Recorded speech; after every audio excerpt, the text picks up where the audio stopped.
என்னை சுமப்பதனால் இறைவா உன் சிறகுகள் முறிவதில்லை, அள்ளி அணைப்பதனால் இறைவா உன் அன்பு குறைவதில்லை.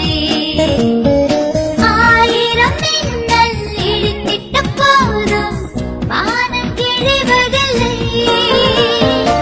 ஆயிரம் மின்னல் இடித்திட்ட போதும்